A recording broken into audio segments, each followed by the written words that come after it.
കുറച്ച് ആഴ്ചകൾക്ക് മുമ്പ് ഡൽഹിയിലെ ജന്തർ മന്ദറിൽ നടന്നൊരു ആഭാസകരമായ സമരം.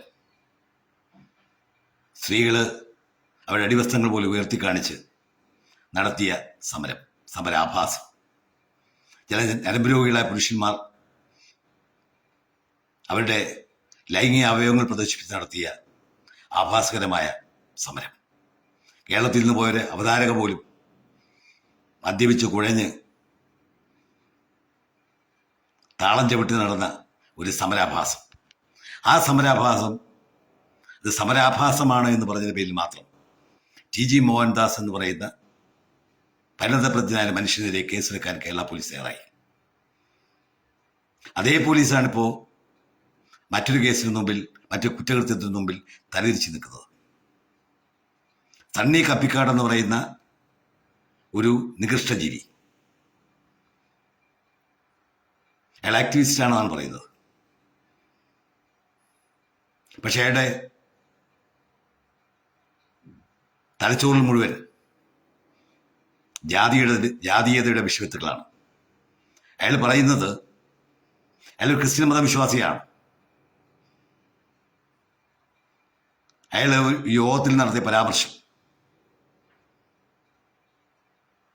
ധർമ്മശാസ്താവിലെ ശബരിമല ധർമ്മശാസ്താവ് മാളികപ്പുറത്ത് അമ്മയെ കണ്ടാൽ ബലാത്സംഗം ചെയ്യും എന്നാണ് പറയുന്നത്. ഇത്രയും നികൃഷ്ടമായ സംഭാഷണം നടത്താൻ അയാൾക്ക് ധൈര്യം ഉണ്ടായതിന് കാരണം ഈ രാജ്യത്തെ അയ്യപ്പ ഭക്തന്മാരായ ഹിന്ദുക്കളെ അയാൾക്ക് ഭയമില്ലാത്തതുകൊണ്ടാണ്. പക്ഷെ അയാൾ ഖുർആനെതിരെ പറയൂ, യേശുക്രിസ്തുവിനെതിരെയോ മുഹമ്മദ് നബിക്കെതിരെയോ അയാൾ ഇങ്ങനെ സംഭാഷണം നടത്തും. അപ്പോ ഇത് പറയാൻ കാരണം ഹിന്ദുക്കൾ ഒറ്റക്കെട്ടല്ല എന്ന് വളരെ വ്യക്തമായ ബോധ്യമുണ്ടായതുകൊണ്ടാണ്. പക്ഷെ എന്നാൽ കൂടി ഈ രാജ്യത്തെ ആഭ്യന്തര വകുപ്പിന് ഒരു ഉത്തരവാദിത്തമുണ്ട്. കാരണം അയാൾ നടത്തിയത് മറ്റൊരു മതത്തിൽ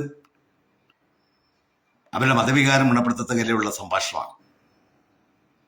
ഇന്ത്യൻ ഭാരതീയ ന്യായ സംഹിതയിലെ സെക്ഷൻ 299 വകുപ്പ് പ്രകാരം 3 വർഷം വരെ തടവ് കിട്ടാവുന്ന, പിഴയും തടവ് ഉൾപ്പെടെ കിട്ടാവുന്ന ഒരു കുറ്റകൃത്യമാണ് ഈ പറയപ്പെടുന്ന മാന്യൻ ചെയ്തത്. അയാൾ മറ്റൊരു മതത്തിന്റെ മതവികാരം ഗുണപ്പെടുത്തുന്ന നിലയിൽ സംഭാഷണം നടത്തി. അതുപോലെ തന്നെ ഒരു ക്രിസ്ത്യൻ മതവിശ്വാസി എന്ന നിലയിൽ ഹിന്ദു ക്രിസ്ത്യൻ മതങ്ങളുടെ ദ്വേഷം വളർത്തുന്ന നിലയിൽ പ്രവർത്തിച്ചു. BNS ആക്ടിലെ സെക്ഷൻ 96 വകുപ്പ് പ്രകാരം മറ്റൊരു കുറ്റകൃത്യം. 2 കുറ്റകൃത്യങ്ങൾ പരസ്യം അയാൾക്ക് കൊണ്ട് കേസെടുക്കുന്നില്ല. മാത്രമല്ല അയാളുടെ പ്രസംഗം കേട്ടുകൊണ്ട് ഇരുന്ന ചിലരുടെ കൈയടിക്കുന്നത്. സത്യത്തിൽ ഇവിടെ ഉണ്ടെങ്കിൽ, ആത്മബോധമുള്ള ഒരു ഹിന്ദു ഇവിടെ ഉണ്ടെങ്കിൽ അവന്റെ കരണക്കുറ്റി നോക്കി കൊടുക്കുമായിരുന്നു.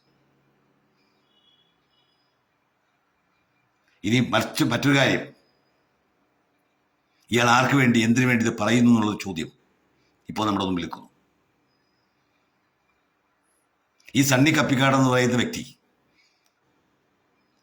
അയാള് LICയിലെ ഒരു ഉദ്യോഗസ്ഥനായിരുന്നു. ഒരു അസിസ്റ്റന്റ് ഡെവലപ്മെന്റ് ഓഫീസ് തസ്തികയിൽ ഇരുന്ന് റിട്ടയർ ചെയ്ത ആളാണ്. അയാളുടെ മകളെ ഇട്ടൊരു പോസ്റ്റിൽ മകള് പറയുന്നുണ്ട്, അച്ഛൻ ജോലിക്കൊന്നും പോയില്ലായിരുന്നു, പല മാസങ്ങളിൽ ശമ്പളം പോലും കിട്ടില്ലായിരുന്നു, പ്രൊമോഷൻ കിട്ടിയിട്ടില്ല. പക്ഷെ അവസാനത്തെ 10 വർഷമാണ് അച്ഛൻ ജോലിക്ക് പോയത് കൃത്യമായിട്ട്. അയാൾ 2 പെൺമക്കളാണ് അയാൾക്കുള്ളത്. ഒരു മോളെ പഠിപ്പിച്ചു, ചാർട്ടേഡ് അക്കൗണ്ടന്റ് ആക്കി. മറ്റൊരു മോളെ പഠിപ്പിച്ചു, ടീച്ചറാക്കി. 2 പേരെയും വിവാഹം കഴിപ്പിച്ച് അയച്ചു. അയാളുടെ ഭാര്യയ്ക്ക് പുറത്ത് ജോലിയില്ല. സ്വാഭാവികമായിട്ടും ഒരു കേന്ദ്ര സർക്കാർ ഉദ്യോഗസ്ഥനായ വ്യക്തിയെ സംബന്ധിച്ച് മറ്റ് യാതൊരു സ്വന്തമായ ആസ്തിയും അയാളുടെ പേരില്ലാത്ത സ്ഥിതിക്ക് കഴിഞ്ഞ 18 വർഷമായി വാടക കെട്ടിടത്തിൽ താമസിക്കുന്ന അയാൾ ഈ 2 പെൺമക്കളെയും മാന്യമായി പഠിപ്പിച്ചു. മാന്യമായി വിവാഹം ചെയ്ത് അയക്കാനുള്ള സാമ്പത്തികമായ ശേഷി അയാൾ ചെയ്ത ജോലിയിൽ ഉണ്ടാവുമെങ്കിൽ ഈ 18 വർഷത്തിന് ശേഷം കഴിഞ്ഞ 2 വർഷം മുമ്പ് അയാൾ ഒരു കെട്ടിടം വാങ്ങിച്ചു, വീട് വാങ്ങിച്ചു. ഏകദേശം 1.5-2 കോടി രൂപ വില വരുന്ന വലിയ കെട്ടിടം. ഇതിനുള്ള പണം ഇടുന്നുണ്ടായി. ഇയാളുടെ വരുമാന സ്രോതസ് അന്വേഷിക്കണം. ഇയാൾ മറ്റാർക്കോ വേണ്ടിയാണ് ഹൈന്ദവ സമൂഹത്തെ ബോധപൂർവം കുറ്റപ്പെടുത്താനും ഹൈന്ദവ സമൂഹത്തെ ബോധപൂർവം മൃണപ്പെടുത്താനും വേണ്ടി ഇതൊരു സംഭാഷണം നടത്തുന്നത്. അതുകൂടി അന്വേഷിക്കേണ്ടതുണ്ട് ഇയാളുടെ കാര്യത്തിൽ. മാത്രമല്ല, ഇയാൾ ഈ ചെയ്ത പ്രസംഗം അത് BNS ആക്ട് പ്രകാരം കുറ്റകരമാണ്.